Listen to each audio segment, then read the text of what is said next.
அனைவருக்கும் வணக்கம். இந்த வகுப்பறையில ஒரு கடிகாரத்தினுடைய மணிமுள்ளினுடைய நீளம் 6 சென்டிமீட்டர். 11:20 முற்பகல் முதல் 11:55 முடிய உள்ள பகுதியினுடைய பரப்பு என்ன அப்படிங்கிறத நம்ம இப்ப கண்டுபிடிக்க போறோம். இந்த மாதிரி ஒரு கிளாக் படம் வரைஞ்சிருப்போம். இதனுடைய மணிமுள் இப்ப பாத்தீங்கன்னா 11:20க்கு இந்த ஒயிட் கலர்ல போட்டிருக்கோம். இது 11:55 ஆச்சுன்னா எவ்வளவு தூரம் வரும் அப்படின்னு போட்டிருக்கோம்.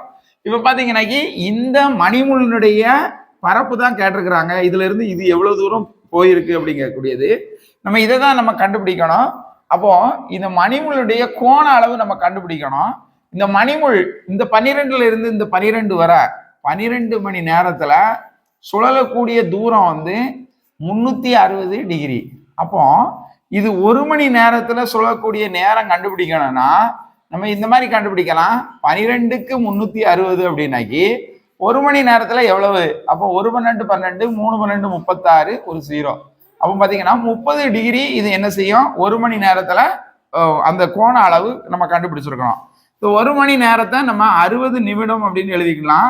அப்போ 60 நிமிடத்திற்கு 30 டிகிரி செல்லுது அப்படின்னாக்கி 1 நிமிடத்திற்கு எவ்வளவு சொல்லுது அப்படின்னு நம்ம பார்க்கணும். அப்போ 60 நிமிடத்திற்கு 30 டிகிரி செல்லுச்சுன்னா 1 நிமிடத்திற்கு எவ்வளவு? அப்போ ஒரு 0 ஒரு 0 1 3 3 2 3 6. அப்போ 1 நிமிடத்திற்கு அரை டிகிரி செல்லுது. நமக்கு கணக்குல பாத்தீங்கன்னாக்கி 11:20ல இருந்து 11:55 வரை உள்ளக்கூடிய நேரம் கொடுத்துருக்கு. அப்போ 11:55ல இருந்து 11:20 நீங்க கழிச்சீங்கன்னா 5 3 35 நிமிடத்துக்கு உள்ளது நம்ம கண்டுபிடிக்க வேண்டியிருக்கு. அப்போ 35 நிமிடத்திற்கு இந்த மணிமுள் சுழலும் தூரம் வந்து அரையால பெருக்கணும். அப்போ 35 அரையால நம்ம பெருக்கணும் அப்படின்னோம்னா 17.5 டிகிரி. இதை நம்ம என்ன செய்யணும்? இந்த வட்டகோண பகுதியினுடைய பரப்பு காணக்கூடிய அந்த ஃபார்முலாவில் அப்படியே பிரதியிடணும். அப்போ வட்டகோண பகுதியினுடைய பரப்பளவு θ/360 பெருக்கல் πr². அப்போ டீட்டாவினுடைய மதிப்பு நம்ம 17.5ன்னு கண்டுபிடிச்சிருக்கிறோம். மொத்தம் 360 டிகிரி பெருக்கல் பையனுடைய மதிப்பு 3.14ன்னு கொடுத்துருக்குறாங்க. 6 ஏற்கனவே கணக்குல நமக்கு 6 சென்டிமீட்டர் கொடுத்துருக்காங்க. அப்போ 6 பெருக்கல் 6. இதுக்கும் இதுக்கும் கட் பண்ணலாம். ஒரு 6 6 6 6 36 ஒரு 0 போட்டுக்கிடுங்க. ஒரு 6 6 10 6 60. அடுத்தப்பல பார்த்தீங்கன்னாக்கி இந்த ரெண்டையும் நம்ம பெருக்கி 10ஆல வகுக்கணும். அப்போ பார்த்தீங்கன்னாக்கி 314 175ஆல பெருக்கி 3 ஸ்தானம் தள்ளி புள்ளி வச்சுக்கிடுங்க.